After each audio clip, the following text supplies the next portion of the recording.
Are you ready for the major? No! I said, are you ready for the AniMajor? I like this LGD draft a lot. I think. I mean, Team Spirit's draft is good too. I can see the DP being very hard to kill. Cinderin, we have, oh wow, Toronto Tokyo. Okay. He might be in a bit of trouble here. LSA is going to connect. You think so? He might be dead here. Lina thrives in these range versus range matchups where the other ranged hero, like, realistically can't come in close, right? DP wants to... We can see a cookie. A lot of damage coming out to Y. That's going to be a super fast death. Nice kill from Spirit. Team Spirit. That is a desperate kill that they need. But looks like PSG.LGD are not going to be scared. The Laguna Blade is going to be expended. That's going to take out Snapfire for, I believe, the 3rd time in the game.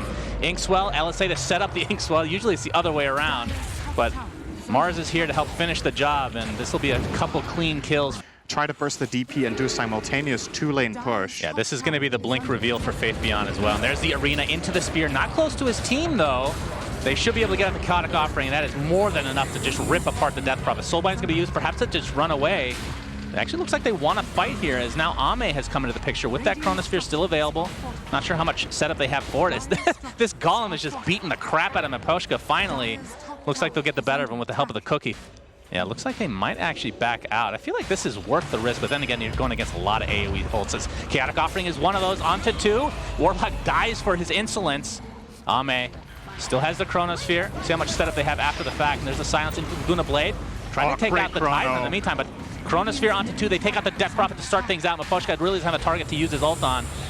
And they're just going to chase down this fight is quite segregated right now. Soulbind onto the PA, but there's the False Promise finally onto the PA. And again, it's going to cost the Oracle her life. It's a 3 for 2 to start things out. LSA, yeah, that is way too much damage to speak of. Ame still has Aegis for another minute, so I'm a little bit surprised that they're not just waiting for that. As here's that's good. Beautiful Ravage. Actually connects on 3 heroes. Chaotic Offering and the Laguna Blade onto the Titan. He's already expended everything. He's going to die right off the bat, and Yataro's on the outside. Can't really do too much. You have that Toronto Tokyo's in the triangle. Was he there the whole time? Yeah, he wasn't there for the play. You have your 1 stun, right? Chronosphere with the Inkswell combination. Spear coming through. The Inkswell's going to hit on 2. He's going to take out the Oracle first. Looks like Toronto Tokyo is next on the list. Yule's up to save him for just the time being. But again, Ame still has this Aegis, so not really worried about dying. And the right clicks from the Lina are more than enough. Yataro getting bought some time with that Yule Scepter as well. And it looks like this might be the beginning of the end of Game 1 as PSG.LGD are absolutely dominating here. And Ame, he doesn't have Aegis anymore, so they will be able to get him eventually. And you need to crest him, and PA jumps in BKBs, kills the Warlock, and then yeah, okay. Ame jumps in the Chronosphere onto 2. They're going to apply all the pressure, but there's the False Promise onto the Death Prophet. See if they can actually burst through it. Yeah. Will this be enough damage? Probably. Toronto Tokyo gets a Spirit Siphon off, but evaporates shortly after. And now Miposhka looks to be next. TPing out will be successful, though. Other than the False Promise, which is relatively low cooldown. No Chrono and Golem now. Oh, there's the Mars ult to start things out. And no more Oracle for this fight, which means that Team Spirit needs to get the hell out of here. There's the silence onto the Tidehunter. We see the Toronto Tokyo ult. The Ravage is only going to connect on 1. Can they burst down the Void? This will be pretty big. They do get him. No buyback available. But now the damage coming in from the rest of PSG.LGD. Nothing to say drops. This could be the game. There's the Snapfire ult. Looks like LGD are going to reset. Roche is extremely low. Looks like they'll be able to get it, though. Yataro wants to jump in for sure, but the Aegis is going to be claimed by Nothing to Say. And we'll see if Spirit still wants to fight. It looks like they do. Toronto Tokyo pops his ult, but that is a dieback. And with that, they have to get out. But the Chronosphere reserved just for the PA. See if they can save him from now, but the Spear comes in, connects onto a tree, Ravage to follow, but the BKB is already popped. They blow up the Void. Extremely good kill, but is it enough? It's still 4 versus 3. Yataro, he's just going to get right-clicked down by the Lina. This damage is ridiculous with that MKB in tow. Ultra kill for Nothing to Say, and Collapse is the last remaining member. In the Mars Arena, somehow up again. Syndra, Nothing to Say, wants his Rampage. It looks like Beast Mode has been enabled for him. As we see the Shard on point. I can't take that one seriously, not gonna lie. That's the buyback. Snapfire still has his ultimate. They're gonna try to burst down the Lina. They get him, but that is just the Aegis. Do they have enough to take him down again? He's kind of segregated from his team right now. Soulbind, but there's the Chronosphere. It's gonna connect onto 2. And the damage should be enough, but there's a False Promise from afar, but the Laguna Blade applied as well. You think the right click should be enough, but there's the reverse damage now. My God, Lina just blows up in the face of danger, and they don't quite have Mega Creep. Still a melee rack survives. Warlock buys back into the game. Lina does have buyback, but we'll see if he ends up expending it or not. As the fight continues on the backside, looks like Ghost Scepter will not save him through the Crypt Swarm, as now Oracle falls. So PSG.LGD starting to take over, starting to end this game finally. There's the Chaotic Offering finally used, and Mars Arena up again into absolutely nothing, but it's more for flair if nothing else. Damn, he missed 3 out of 3 spells there. He's doing great. I mean, they're winning the game, so that's all good. Miposhka, I believe this will be a dieback if he's taken out. Fate's Edict, not going to save him thanks to that Satanic Dispel. And yeah, that'll be the dieback for him. The only remaining member is Toronto Tokyo. But they're just going to call it GG's. So a pretty freaking good game from LGD. Okay, they do go for the Ursa. All right, with all of that said, Jenkins, how does Team Spirit win this one? An opportunity like, wow, I can get a really good acorn shot into Bushwhack here, and then Mars sees the arena at the same time, and all of Hoodwink's spells miss. Right, oh, that's a nice little spear action onto Wise, getting blocked a little bit there as well. Like, obviously, Arena sets up the egg and vice versa, and then on top of that, you have the sharpshooter that, you know, within a confined space, that's a lot of damage. As we can see, Inkswell from Jin Q. Looks like it's going to connect on Miposhka here. Faith Beyond with the Battle Hunger. It's not going to be enough to get the kill outright. There's a reflection. Yataro's actually making his way here as well. Miposhka might have to deny himself to the creeps. Will do so successfully, and Jin Q is going to get cleaned up by Yataro. Nicely done. That's why they picked the Hoodwink. That 320 move speed, you can really quickly get to the neutrals and suicide. Thank you. DP is not that kind of hero. Oh, so it was not about skill at all? No, there's no skill involved. It's just the correct pick hero versus it, right? As Miposhka getting pressure here by Faith Beyond and nothing to say. A nice split Earth into the Pulse Nova. Situation will start running toward the edge to jump over, but assuming that's what he thought the Mars was doing. This will be a huge kill. The right clicks are actually enough. Double damage. They have the living armor to try to delay this even longer, but it's only going to do so much. As we're seeing the counter now, Miposhka with the spear, with the sharpshooter. These int heroes that have a relatively small max HP pool, but... Oh, Inkswell initiation with Faith Beyond into the call, onto 2 heroes. Grimstroke nuke to follow, and the arena to follow after that. But the Sunder comes through, and Axe is going to be donezo in a second here. Laguna Blade being applied to Leshrac, who Yules himself. Looks like he's just going to go down to a right click. Not able to hit the LSA there, but it doesn't really matter. He has the attack speed to work with. 1 for 1 to start things out. And Ame trying to contest, but we'll just have to scurry back away. Looks like it's going to continue. Jin Q has to Inkswell himself. It's not going to connect on anybody. Mira and Toronto Tokyo should be able to just right-click him down with ease. I don't think they're going for Roche. I think they want to pick off first, potentially. Yeah, they want to fight Radiant here. Right, Faith Beyond with the Blink Vanguard. They see collapse here. There it is with the Inkswell initiation, and Ame just rips right through him. No arena to work with, which means Team Spirit just needs to get out, despite having that DD on Lina.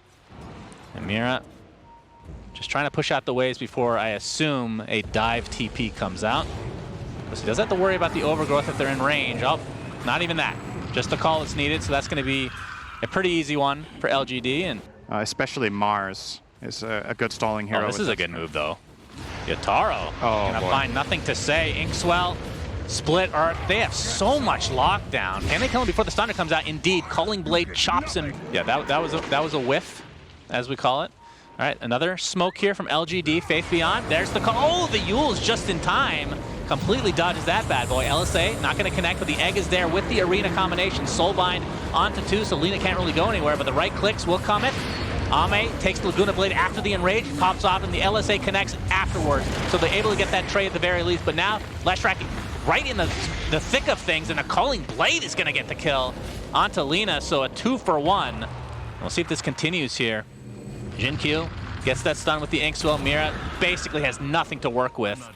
So despite losing the Ursa, LGD clean up relatively well. Now they want to continue on. Yataro still has Sunder, so they kind of have to kite him a bit. Have to be pretty careful here. Hoodwink, disintegrates the Leshrac, but there's the Culling Blade combination. Not able to get the Sunder off in time. 4 for 2. But it is 2 valuable kills for Team Spirit, so it's not the worst. As there's my laugh. The Grimstroke apparently dies. You can see the wards up here from Team Spirit, so you can see Tree. Although, did Tree get his shard? Yeah.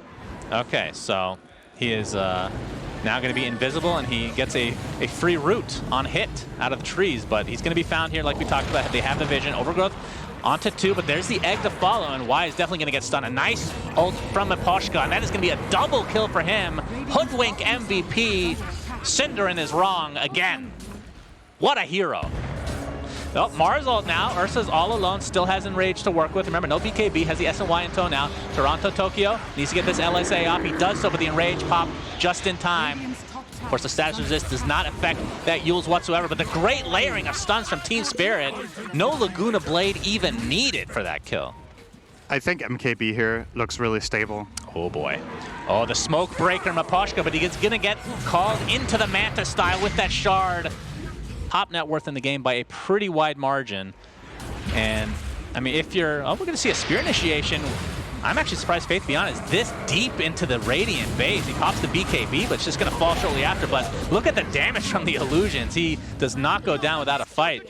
The best in this, like out of these 10 here, it's literally the best shard. But the double spear is pretty nice. As Faith Beyond gets the Berserker's Call initiation with the Manta style to follow. But here's a counter initiation with the Mars ult, but the Terror Blade gets destroyed. Let's see if they can get more out of this. It's now a 5 versus 4, and they're going to be able to take out the egg. It's about to explode, too. They're going to be pretty confident now as Toronto Tokyo pops that BKB, gets the Yules off onto the Ursa, and Faith Beyond is going absolute ham right now. That is 3 kills with absolutely no exchange. Make it 4. At the same time, maybe also want to play around the conditions your team wants to fight in anyway. Miposhka finds Ursa for now. Here's the Mars Arena, only going to connect on Jin Q. They'll be able to get that pretty easily, but can they get the Ursa? Yules into the LSA, but the Enrage is popped. Buyback still available on the Grimstroke. He's not going to expend it quite yet. There's the BKB. Ursa trying to get back into his base, but look at the right clicks. Despite not going for the right click build, Lina still hurts quite a bit, along with Yotaro, of course. LGD looks like they're going to be able to get away with Ursa. Toronto Tokyo finally expends his ultimate, gets the kill, but now he's within the freaking base of the Dire. And they have backdoor protection applied as well. Gonna try to go right through it, but maybe they can get some more kills. Buyback is no longer available for Ursa, so... I feel like PSG.LGD can maybe avoid these deaths. At least the Ursa death once again. That's a dead Phoenix. Yeah, maybe. And this. All right, it still has egg available. We'll expend it. And there's a nice counter initiation again from Miposhka. And the egg is going to go off successfully. And looks like the sharpshooter did connect onto Leshrac, but the axe is going to be the one to fall. Well, looks like axe is going to get destroyed. Wait, what? Interesting. As Miposhka on the other side of the map, taking a lot of damage, has his ult going. Looks like they'll find one additional kill on the tree and protect, but it's going to cost the Hood when he buys back into the game. Now we have the Phoenix egg, I should say, as Ame just scurries away. But oh my god, Yotaro finally gets the Sunner up on his teammate and gets full HP again. Oh, the Leshrac will just get destroyed, and this might be the beginning of the end for PSG.LGD. As Terror Blade looks like he's trying to go for another Sunder, but Ursa, he just cannot stand and fight right now. Just way too much damage. Does not have axe or anything like that to be able to apply more pressure. And Faith Beyond looks like he's in his base. Will be chased down and all likely to collapse. Gets his TP, or his Blink Dagger's not available for another 5 seconds. Spear's not going to connect. Again, they already have 2 racks. They don't have that tier 2 bot, so they either have to go for Throne. I mean, the Satanic has saved Toronto Tokyo a couple times already. Such a ridiculous item now. There's the Faith Beyond last-ditch effort with the Manta Style. That's a lot of damage. Can they kill him? They do, but he does have buyback. We'll try to get back in as fast as he can. As the Soulbind is onto 2. Faith Beyond is going to tumble, so that's 3 dead, 5 versus 2. PSG.LGD only left with a couple supports, and they're going to call it GG. What a game from Team Spirit.